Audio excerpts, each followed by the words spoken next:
Good morning and welcome to Rising. Briahna and I are very excited to be here today because all we're talking about is the Martin Luther King statue. Just kidding. I think we got that out of our system yesterday. It was very popular. People enjoyed that video. I've got a solid 45 minutes left in me. Just give me a chance. Put me in, coach. Okay. Unfortunately, I think we have some other interviews lined up for today. What's going on? Well, we have The Intercept's Ken Klippenstein joining us later. We'll discuss some of his new reporting into Tesla's self-driving vehicles and claims that he was censored for reporting on accidents on Twitter. Plus, you may remember CNN's Dr. Leanna Wen. She's facing backlash after arguing the U.S. is overcounting COVID deaths. You won't want to miss that conversation. I call her based Leanna Wen now. I've done a total 180 on her. I used to be criticizing every single thing she was saying, and now I'm listening like, yep. Well, I'm looking forward to your takes. All right. First, we have breaking news this morning. At least 17 people were killed, including Ukraine's Minister of the Interior and top members of his staff, after a helicopter crashed near a school close to Kiev today. All 9 passengers on board were killed. The other casualties, according to Ukrainian officials, were civilian bystanders, including 3 children. The tragedy comes as part of a series of recent blows to the Ukrainian government. Just yesterday, a top advisor to President Zelensky resigned after claiming that Ukrainian counterstrikes were responsible for an apartment bombing that killed 44 civilians last weekend. In a social media post, the official later described his statement as erroneous and a serious mistake. Meanwhile, CNN appears to have admitted the quiet part out loud while reporting on the conflict in Eastern Europe.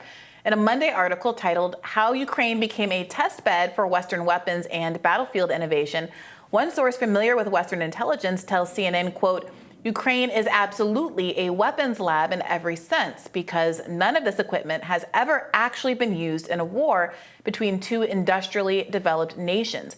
This is a real-world battle test." Here at home, Republicans' temperature on U.S. intervention in the Russia-Ukraine war has hit new lows. A majority of GOP voters, 52% to 48%, want their member of Congress to oppose further Ukraine funding. Nonetheless, CNBC reports that across the pond over at the World Economic Forum in Davos this weekend, U.S. officials met privately with global allies and business leaders to rally around ongoing assistance to the war-torn nation. Former Secretary of State Henry Kissinger, who previously opposed Ukraine's admission into NATO, also revealed his change of heart at the WEF, noting, quote, "The idea of a neutral Ukraine under these conditions is no longer meaningful."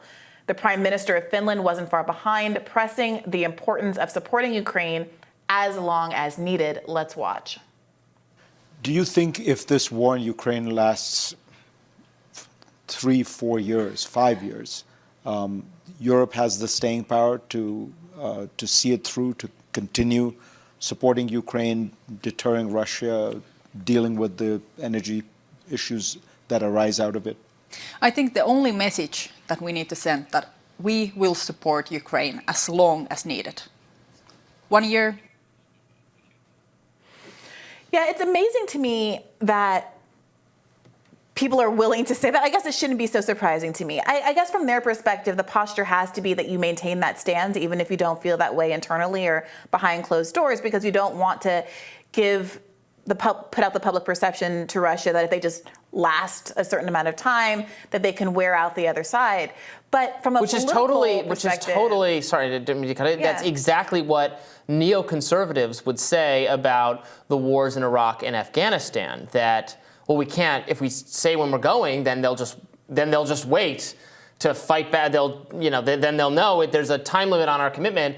And figures like John McCain, a sort of intellectual leader of the neoconservative wing of the Republican Party, said, well, yeah, if it's 100 years, it's 100 years. Yeah. Better the fight, their view was better the fight happening there, better all the destruction taking place in Iraq and Afghanistan than, the terrorists here at home. Of course, a lot of reason to think that maybe our involvement there is what inspires terrorists at home, et cetera. But it's I think it's a very similar thinking. Yeah. And it's interesting how who is on what side has totally changed, because skepticism, at least eventually, not at first, but eventually, was of Iraq and Afghanistan was there was a lot of that in the media, in progressive media, not at first when they supported it, but they did turn against it. But now that kind of progressive elite, the people at Davos, as long as it takes, totally committed to it.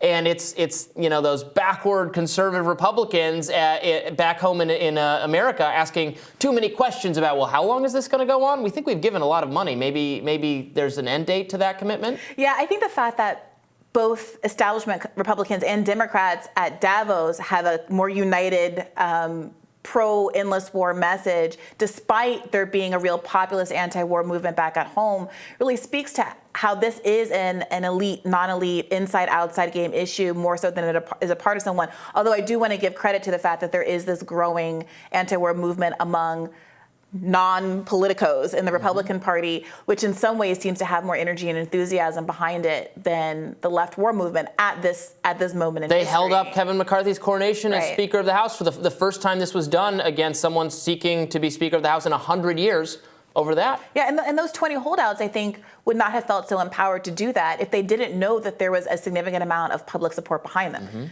which of course is why so many progressives wanted the left to do the same thing 2 years ago, because the people are with them on all the issues they would have wanted the progressives to fight for.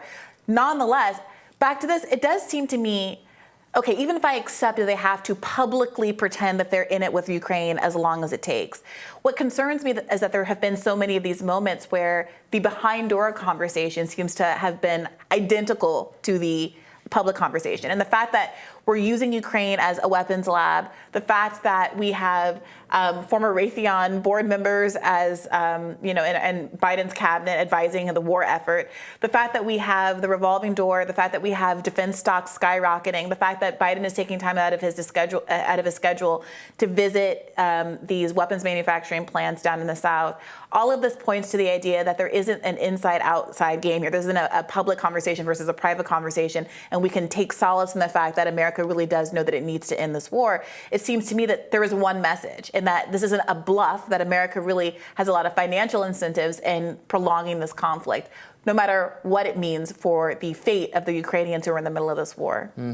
And this is a problem, a legitimate problem that people have with things like Davos, where, and I've been watching some of their videos, their panels, the events they're having. I'm glad that you're able to see them. That's a good thing. We're going to be talking a little bit later about some other events and some other conversations that were going on in Davos. But yeah, there they are, the Western elites, the leaders of democratic countries, business leaders, celebrities are there. Idris Elba was there, and probably. What's Idris Elba doing there? Probably talking about how important it is to support Ukraine. No, I don't know. That's not what he was talking about. I think it was a climate change thing. But it's that kind of, Hollywood meets politicos, meets business. It's so elite and insidery, and decisions there are being made that the American people don't agree with. Yeah. That fine. If you want to just sit, have panels, congratulate each other on how committed you are to Ukraine's defense, fine. But here in America, we still, at least in theory, our representatives are responsible to the people. They have to give the people the policies that the people want. And if half of Republicans, and I'm sure privately a lot of Democrats, probably the more progressive, the more left-leaning you are, probably the more working class, et cetera, you are, the more you're going to say, hey, wait a minute, why is this the top priority of our government, is spending significant proportions of our GDP on defending this country forever? I got to say, I don't believe, I'm an MMT person. I don't think the funding is one-to-one. I don't think the fact that we're spending on Ukraine is the reason why we can't have social programs at home, et cetera. However, rhetorically, the fact that these progressives in Congress aren't exploiting this moment of significant frustration with investment in Ukraine when Americans are paying more than a minimum wage hour salary for a carton of eggs is such an enormous missed opportunity and something bordering on an own goal. I don't know what's going on there. I do take the spending seriously, but so many people, so many Americans will never believe the Republican Party that they take spending seriously when they keep McConnell. He said it's like the number one priority of the Republican Party is to write checks to Ukraine, and then they'll turn around and say government spending's out when Democrats are in charge. Government spending's out of control. And cut Social Security, which is on the table right now. So cut it all. Cut it all. All of it. Robby says cut it all. I say cut none of it, but we can agree that there's some real hypocrisy going on there and inconsistencies with what's going on with our leadership. The spending priorities of the American government reflect the elite consensus at Davos. Yeah. Right? Yeah. That's fair, I think. Yeah. Sometimes if you say that, you're tarred as a conspiracy theorist for thinking that. Yeah, I mean, it would seem less conspiratorial. They would be viewed as less of a cabal if there were some, I think, differing opinion there as well. Yeah. I mean, let's get some panels where people are actually arguing about the merits of being involved in this conflict. That's a great idea. What if there's a debate? What if they could let a political figure from the U.S. in good state? They could let maybe Ro-Khanna, who's the only person willing to admit that he signed that letter and there's nothing wrong with it, or Rand Paul or something. Have a legitimate political person in the U.S. who actually speaks for what so many American citizens want, which is just some scrutiny of how much longer this is going to go on. Yeah. Cancel Davos, make it debate me bros. We'd be happy to attend. Absolutely. We have lots of thoughts. All right, we'll tell you what is on Briahna's radar coming up next.